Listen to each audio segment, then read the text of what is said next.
नमस्कार। शब्द विन्यास 666 पर आप सभी मित्रों का पुनः पुनः स्वागत और अभिनंदन। कहानियों के इस सफ़र में हमेशा ही हमारे हम सफ़र बने रहने के लिए आप सभी का बहुत बहुत शुक्रिया। कहानियों की इस श्रृंखला में आज की कहानी जिस लेखिका की है उनका नाम आप सभी के लिए एक उपहार की तरह है, क्योंकि वो हमारे चैनल पर आज सबसे पहली बार सुनी जा रही हैं और कहानीकार हैं गौरा पंत शिवानी। कोई भी साहित्य प्रेमी व्यक्ति शिवानी जी के जादू से अछूता नहीं होगा। तो आज हम भी स्वागत करते हैं अपने चैनल के पूरे परिवार की तरफ से शिवानी जी का। आज उनकी कहानी है गूंगा। तो सुनना प्रारंभ करें। सर्जन पंड्या को दूर से देखने पर लगता कोई अंग्रेज चला आ रहा है। सुर्ख गालों पर सुख, संतोष और स्वास्थ्य की चमक थी।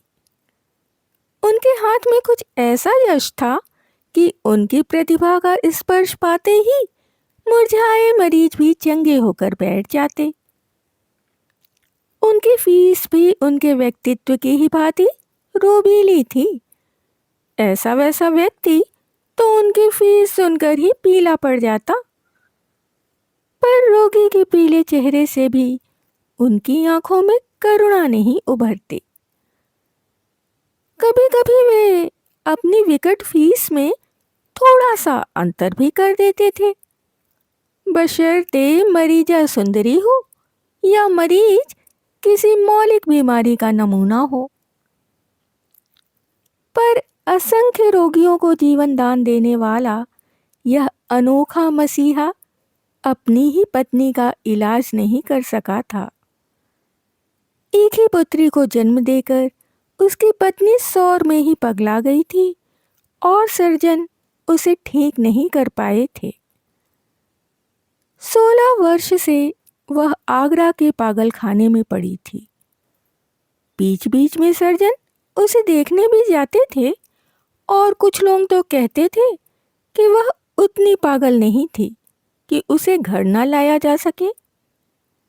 पर सर्जन कभी लौटकर पत्नी के उन्माद का प्रसंग भी पुत्री के सामने नहीं छेड़ते और ना पुत्री ही कुछ पूछती। सर्जन की कन्या का नाम था कृष्णा। रंग था गेहुआ, पर मुखश्री अनुपम थी। सघन कृष्ण वेड़ी को वह ढीली ढाली गूंथ कर पीठ पर डाल लेती। माँ के अभाव को पिता के स्नेह ने कभी खटकने नहीं दिया था। देखरेख की लगाम तो नहीं थी, पर पिता का शासन कड़ा था।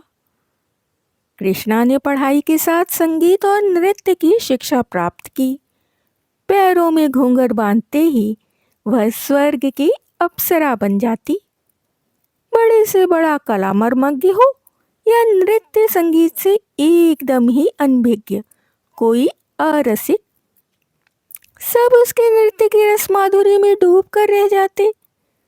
यही उसके नृत्य की विशेषता थी।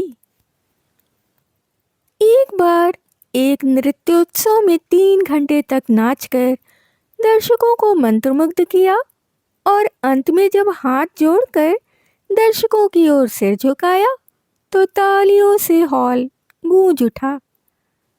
सर्जन की आंखों में आनंदाश्रु छलक उठे। अंतःकरण को अमृत वृष्टि से परिप्लावित करती उस छवि को एकटक देखते एक और व्यक्ति की भी आंखें तरल हो गई थीं, और वह था तरुण स्क्वाड्रन लीडर वी डिसूजा। वह कृष्णा के पड़ोसी डॉक्टर डिसूजा का पुत्र था। उसके पिता सर्जन के क्लिनिक में ही काम करते थे और सर्जरी में ही हाथ में छुरी लग जाने से टिटनेस से उनकी मृत्यु हो गई थी। पिता की मृत्यु के बाद मातृहीन डिसूजा सर्जन के साथ ही छुट्टियां बिताता। कृष्णा के आकर्षण जाल में वह किस बुरी तरह फंस गया है, यह वह उसी दिन जान पाया।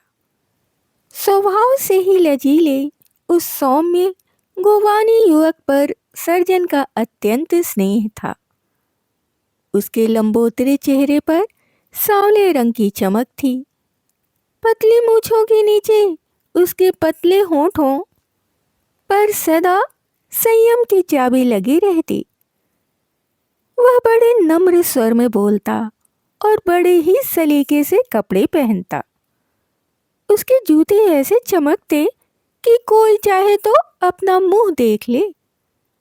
सर्जन उसके जूतों की इसी चमक पर फिदा थे।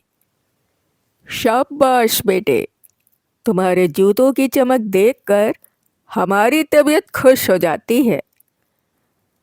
जो शख्स अपने जूते चमका कर रखता है उसका दिल भी हमेशा चमकता रहता है। पता नहीं सर्जन का कथन किस अंश तक सच था, पर डिसूजा का दिल सचमुच ही एकदम साफ था। वह जितना ही कृष्णा से बचकर निकलता, वह उसे उतना ही घेर लेती।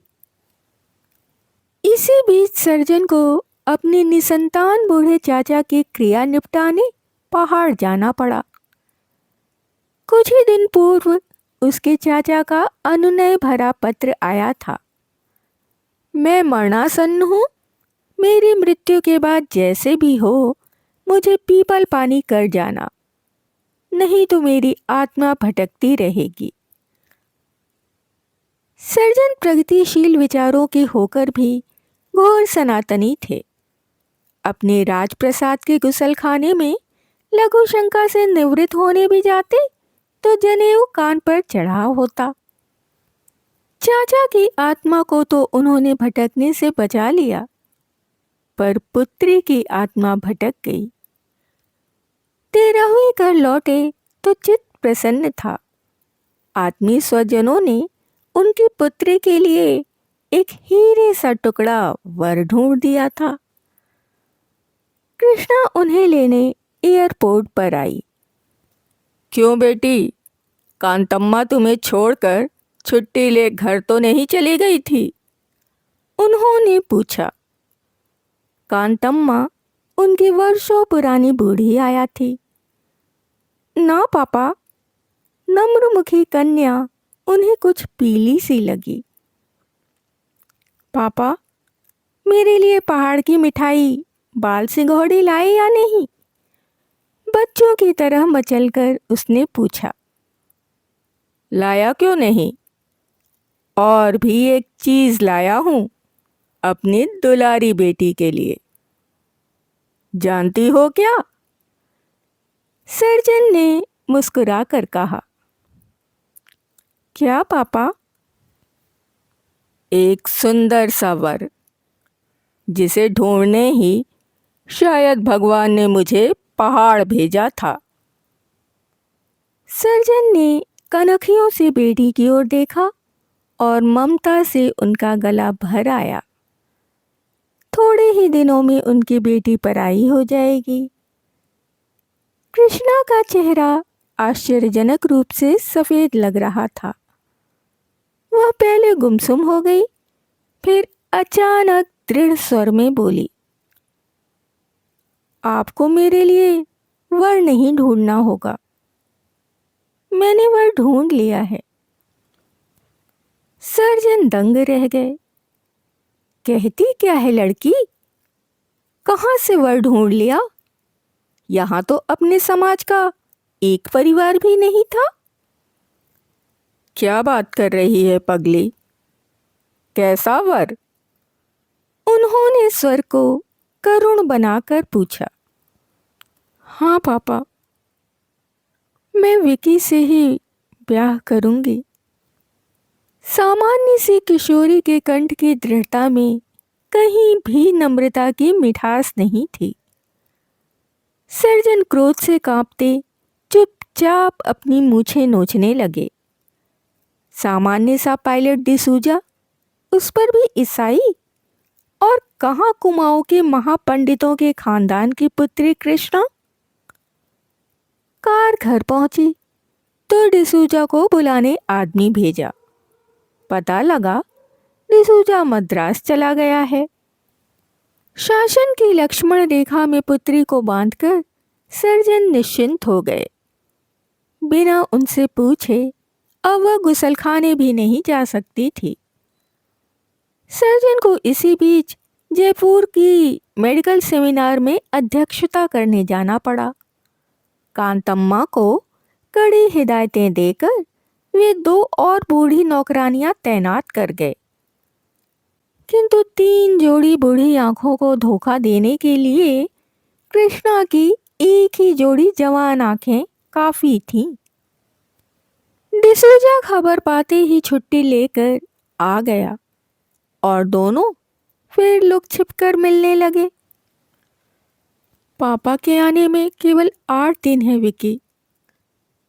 एक दिन कृष्णा ने उसकी छाती पर माथा टिकाकर कहा, तुम्हें 5 दिन बाद लंबी ट्रेनिंग के लिए फ्रांस जाना है। क्यों ना हम सेंट पॉल के बूढ़े पादरी की खुशामद करके शादी कर ले। पापा फिर कर ही क्या लेंगे। एक शाम दोनों जंगल में खो गए। बच्चों की भांति एक दूसरे का हाथ कस कर पकड़े सेंट पॉल से लौटे। तीसरे दिन डिसूजा चला गया। सर्जन लौटे 2.5-3 माह तक मरीजों में फंसे रहे।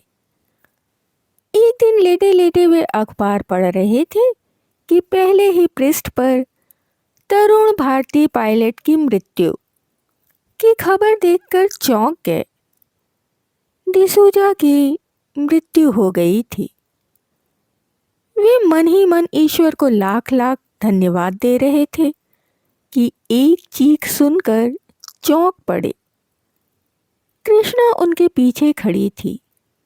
उसका रोना और कोई ना सुन ले, यह सोचकर सर्जन ने चट से उसे उसके कमरे में धकेलकर अंदर से चिटकनी चढ़ा दी, पर कृष्णा सिसकती रही। क्या तूफान मचा रखा है तुमने? कोई नादान बच्ची तो नहीं हो?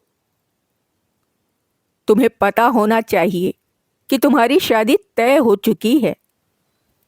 बाल बिखराए ही कृष्णा तड़प कर उठ बैठी। मेरी शादी हो चुकी थी पापा। क्या बकती है? सर्जन ने तिल मिलाकर बेटी की ओर चांटा साधा, फिर बड़ी चेष्टा से बिना मारे ही हाथ खींच लिया। हाँ पापा, 3 माह पहले सेंट पॉल के पादरी ने हमारी शादी करवाई थी। विकी मेरा पति था। उसके होंठ कांपने लगे। चुप कर बेहूदी, तुम अभी नाबालिग हो। शादी हो ही कैसे सकती थी? गुस्से से पैर पटक कर सर्जन धड़धड़ाते पादरी के पास गए। न जाने कितने के चेक से उसका मुंह बंद किया। लौटे तो कृष्णा को समझाते हुए कहा, मैंने पादरी को समझा दिया है, वह सब रिकॉर्ड जला देगा। खिलवाड़ को कोई भी धर्म शादी नहीं कह सकता। पर एक बात और है पापा। सिर झुकाकर कृष्णा जमीन में गड़ गई। क्या? चीख कर ही पूछा सर्जन ने। मैं मां बनने वाली हूं। दोनों हाथों से मुंह ढांपकर वह सिसक उठी। नियति से जूझकर सर्जन अब धाराशायी थे। रात भर वे पिंजड़े में बंद शेर की तरह चक्कर लगाते रहे। फिर भोर होते होते उन्होंने कमर कस ली। दूसरे दिन वे पुत्री को लेकर यह कहकर चले गए कि सगाई की रस्म पूरी करने वे पहाड़ जा रहे हैं। मार्ग में उन्होंने बेटी को कितना समझाया, 18 वर्ष की जिंदगी वह अकेली नहीं काट सकती। दिल्ली में एक बहुत बड़े महिला आश्रम की संचालिका काशीबाई को वे जानते थे। कुछ वर्ष पूर्व उसे ब्रेस्ट कैंसर हो गया था। उन्होंने उस विधवा सुंदरी को कभी जीवन दान दिया था। आज उसी का प्रतिदान मांगने जा रहे थे। सब कुछ सुनकर काशीबाई हंसकर बोली, आप निश्चिंत रहें सर्जन, किसी को कानों कान खबर नहीं होने की। भाग्य ने सर्जन पर दया करके समय से पूर्व कृष्णा को मुक्ति दे दी। सतमासी पुत्र को जन्म देकर वह 4 माह बाद घर लौट आई। कुछ ही दिनों बाद उसके विवाह की तैयारियां जोर शोर से होने लगीं। 7 फेरे लगाकर सप्तपदी पूर्ण हुई तो सर्जन के दिल का पहाड़ हट गया। काशीबाई पर उन्हें पूरा भरोसा था और किसी को कानों कान कुछ खटका भी नहीं हुआ था। धीरे धीरे समय बीतता गया। विवाह को अब 6 वर्ष पूरे हो गए थे। कृष्णा के एक 5 वर्ष का पुत्र भी था, किंतु अभी भी उसके सौंदर्य में वही अल्हड़ सा भोलापन था। वह नृत्य का निरंतर अभ्यास करती थी। उसके ओडिशी और भरतनाट्यम की ख्याति राजधानी तक पहुंची और महारानी के स्वागत समारोह में उसे आग्रहपूर्वक आमंत्रित किया गया। वह अपने पति और पुत्र के साथ ही आई थी, क्योंकि ठीक 7वें दिन उसके पति को वाशिंगटन दूतावास में सेक्रेटरी के पद का भार ग्रहण करने पहुंचना था। दुर्भाग्य से ठीक नृत्य समारोह के दिन ही राजी को तेज ज्वर हो आया। इकलौता जिद्दी लाडला माँ के गले में अपनी ज्वराक्रांत तपती बाहें डालकर झूल गया। नहीं मम्मी, तुम यहीं रहो। बड़ी कठिनता से एक इलेक्ट्रिक ट्रेन और चॉकलेट का उत्कोच देकर कृष्णा को छुट्टी मिली। उस दिन के नृत्य प्रदर्शन ने उसके गले में कीर्ति की जयमाला डाल दी। स्वयं महारानी एलिजाबेथ ने उसके दोनों हाथ पकड़कर उसे बधाई दी। प्रशंसा और तालियों के नशे में झूमती वह पति के साथ कार में लौट रही थी कि सर्र से महिला आश्रम के पास से कार गुजर गई। एक पल ही में उसकी सारी प्रसन्नता उड़ गई। जिस खाव की सूखी पपड़ियां तक झर गई थीं, वही आज नासूर बन गया था। घर पहुंची और बच्चे को छाती से चिपटाकर लेट गई, पर सो नहीं सकी। माँ को पाकर राजीव ने प्रसन्नता से छाती में मुंह छिपा लिया। पीपल के पेड़ के साए में घिरी आश्रम की छोटी सी कोठरी में मूंछ की झूला सी चारपाई पर एक अभागा सो रहा था। उसके पास मुंह छिपाने को किसी की छाती नहीं थी। उसे सदा के लिए छोड़ जाने पर भी माँ ने किसी प्रकार का समझौता नहीं किया था। न उसे माँ के लौटने का इंतजार था, न बिछोह का दर्द। वह दिन भर आश्रम के लावारिस बच्चों से पिटता रहता। उसकी शांत आंखों में एक अजब उदासी थी। न वह किसी से बोलता था, न किसी से झगड़ता। झगड़ता भी कैसे? वह बहरा था और बोलता भी क्या? बेचारा जन्म से ही गूंगा था। कृष्णा को यह सब कुछ पता नहीं था। 5 वर्षों में वह कई बार उसे देखने को व्याकुल हो उठी थी, पर उसने पापा को आश्रम में कभी पैर न रखने का वचन दिया था। फिर क्या पता, शायद मर ही गया हो। बेचारे कृष्णा, क्या जानती थी कि ऐसे बच्चे जिनकी मौत की मन्नतें मांगी जाती हैं कभी नहीं जाते। जाते हैं वे जिनकी जिंदगी की भीख के लिए दामन फैलाए जाते हैं। सोमवार को उसे विदेश जाना था। बच्चे का बुखार उतर गया था और वह अपनी रेल से खेल रहा था। पति कहीं गए थे।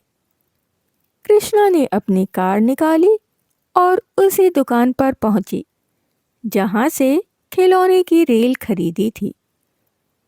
ठीक वैसी ही रेल खरीदी। एक बड़ा सा भालू लिया और कई चॉकलेटों से बैग भरकर आश्रम की ओर चल पड़ी।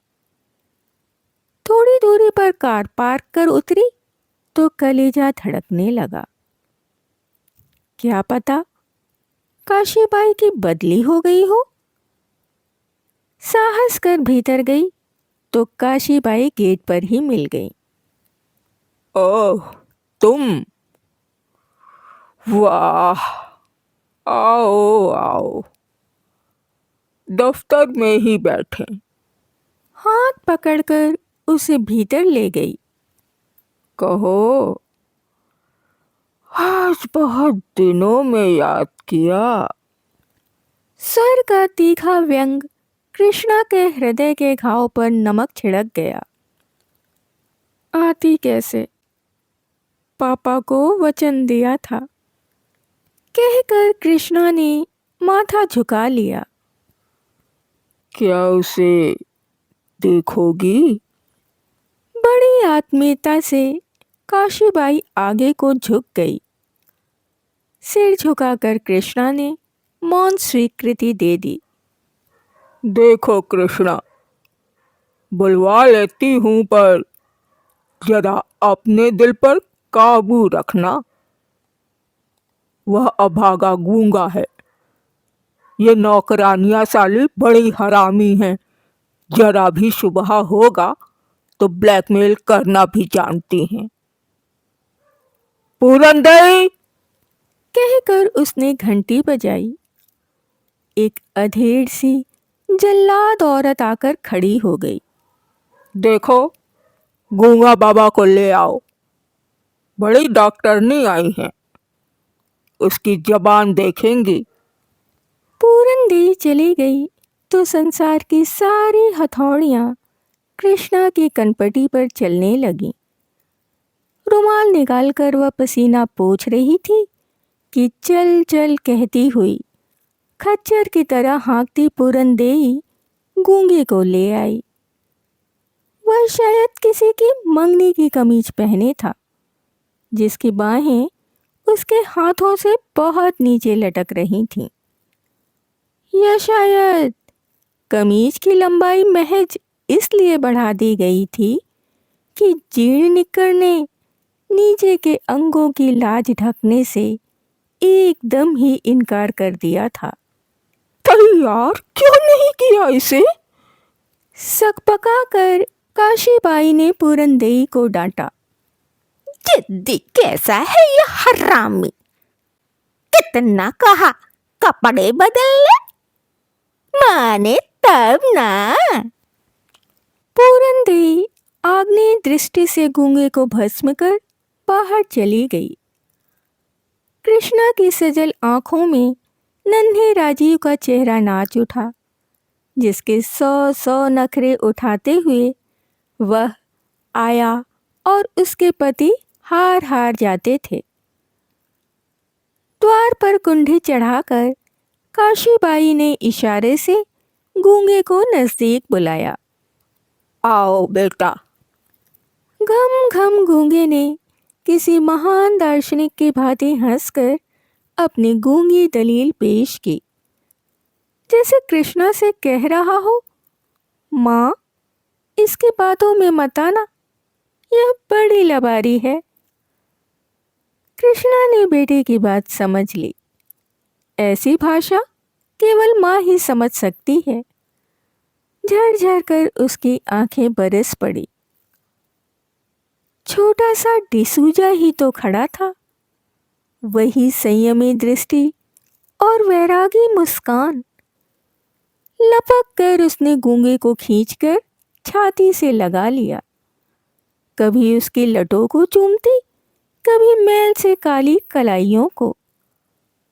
लगता था चूम चूम कर ही गूंगे को अपने में भर लेगी। अरे बस भी कर, क्यों गूंगे का सिर फिरा रही है? अपनी जल्लादी आंखों को और भी कठोर बनाकर काशीबाई बोली। तिलमिलाकर कृष्णा ने उसे छोड़ दिया। मुक्ति पाते ही गूंगा खिलौनों के पास खड़ा हो गया।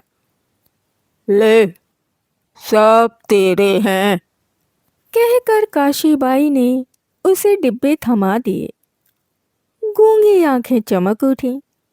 कभी इंजन को उठाता, कभी रंगीन लाल हरे रेल के डिब्बों को, कभी ताली बजाता और कभी गोल गोल घूमकर नाचता, घम घम मम मम। अब तुम जाओ कृष्णा, बड़ी देर से दरवाजा बंद है। मोई पूरन देई कहीं द्वार पर ही कान लगाए खड़ी ना हो। वाह, अंगूठी तो बड़ी सुंदर है तुम्हारी। लालची दृष्टि का संदेश कृष्णा समझ गई। चट अंगूठी उतारकर उसने काशीबाई को पहना दी और मूक करुण दृष्टि से अपना संदेश भी दे दिया। मेरे गूंगे का ख्याल रखना। फिर हृदय पर पत्थर रखकर वह उठी। एक बार गूंगे को चूमा और तीर से बाहर छिटक गई। सोमवार को वह पति के साथ विदेश चली गई। कुछ ही महीनों में भारतीय सेक्रेटरी की नृत्य प्रवीणा पत्नी की चर्चा पूरी एम्बेसी में थी। एक बार टेलीविजन पर उसका नृत्य हुआ और एक दिन उसे एक पत्र मिला। एक गूंगे बहरे बच्चों की संस्था संचालिका मदर मारिया का। क्या वे उनके अभागे बच्चों के सम्मुख अपना मनोहारी नृत्य प्रस्तुत कर कृतार्थ करेंगी? कृष्णा ने एकदम स्वीकृति दे दी। 3 घंटे तक वह नाचती रही। गूंगे चेहरों पर खुशी की एक चमक उसके लिए करोड़ों तालियों की गड़गड़ाहट से भी बढ़कर थी। नृत्य समाप्त हुआ और मदर का हाथ पकड़कर एक देवदूत सा सुंदर बालक आया और उसे फूलों का गुच्छा भेंट किया। धन्यवाद बच्चे, क्या नाम है तुम्हारा? पूछते ही कृष्णा को अपनी अल्पबुद्धि पर क्रोध आया। ओह मिसेस त्रिपाठी, यह बेचारा तो जन्म से ही गूंगा है। मदर ने कहा। इसकी माँ इसे हमारे आश्रम के द्वार पर डाल गई थी, फिर पलट कर नहीं आई। यीशु उसे क्षमा करे। मदर ने क्रॉस बनाया। कृष्णा एकटक उस बच्चे के सुनहरे माथे को देखती रही। फिर टप टप कर उसके आंसू रत्न जटित वलयों को भिगोने लगे। यह क्या मिसेस त्रिपाठी, आप रो रही हैं? आश्चर्य से मदर ने पूछा और फिर बढ़कर उन्होंने कृष्णा के दोनों हाथों को चूम लिया। काश ऐसे ही प्रत्येक मानव दूसरे के दुख दर्द के लिए रो सकता। एक विदेशी गूंगे बच्चे के लिए आपकी आंखों में आंसू देखकर मुझे कितनी प्रसन्नता हुई, कितनी। बेचारी मदर क्या जानती थी कि वे आंसू केवल उस विदेशी गूंगे बालक के लिए ही नहीं थे, वे उसके लिए भी थे जो अपनी दुबली कलाइयों से खिड़की की सलाखों को जकड़े ही सो रहा था। उसकी छाती से एक मैला सा कपड़े का भालू चिपका था। उसकी रेल काशीबाई ने आश्रम के खिलौनों के कमरे में बंद कर दी थी। वह कितना रोया था, पर कौन सुनता। आश्रम में मोटरों में बैठकर खादी की टोपी लगाए मेहमान आते, बच्चों को साफ कपड़े पहनाए जाते, मिठाई बंटती, पर गूंगा मिठाई फेंक कर अपनी रेल के लिए ही मचलता रहता। समुद्र की उतुंग लहरों की भांति नाना तर्क वितर्कों की लहरें उसके नन्हे से कलेजे की कछार पर सिर पटक पटक कर व्यर्थ ही लौट जाती।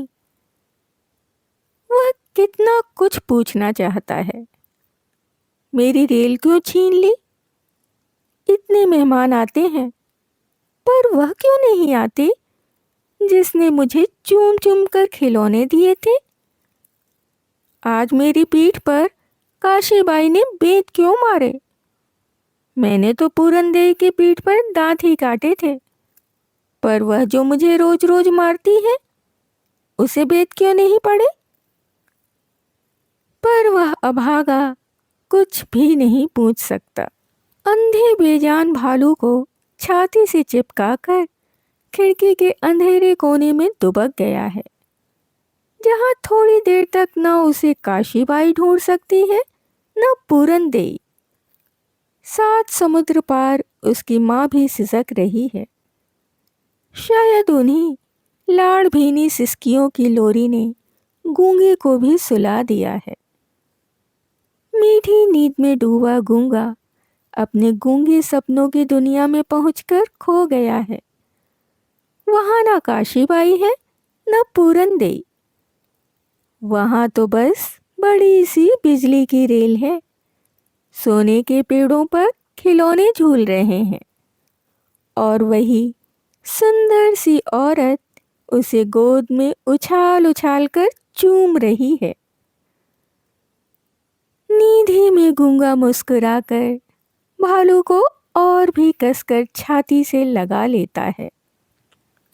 अभी आप सुन रहे थे शिवानी जी की कहानी गूंगा। कहानी के बारे में अपने विचार हमारे साथ अवश्य ही साझा करें। यदि कहानी आपको पसंद आई हो तो आप इसे लाइक कर सकते हैं, मित्रों और परिवारजनों में शेयर भी कर सकते हैं। जो भी सदस्य पहली बार चैनल पर आए हैं, वो चैनल को सब्सक्राइब कर लें और बेल आइकन को दबाना बिल्कुल भी ना भूलें। कहानियों और उनके प्रस्तुतिकरण से संबंधित यदि कोई विचार, सुझाव, आलोचना या फरमाइश आपके पास हो तो उसे कमेंट्स के जरिए हम तक आने दें। इसके अतिरिक्त अपने पसंद की कोई कहानी, उपन्यास या अपने पसंदीदा किसी लेखक की कोई रचना यदि आप हमारे द्वारा इस मंच के द्वारा सुनना चाहते हैं तो उसके लिए भी आप कमेंट्स में हमें लिख सकते हैं। अभी के लिए विदा। शुक्रिया।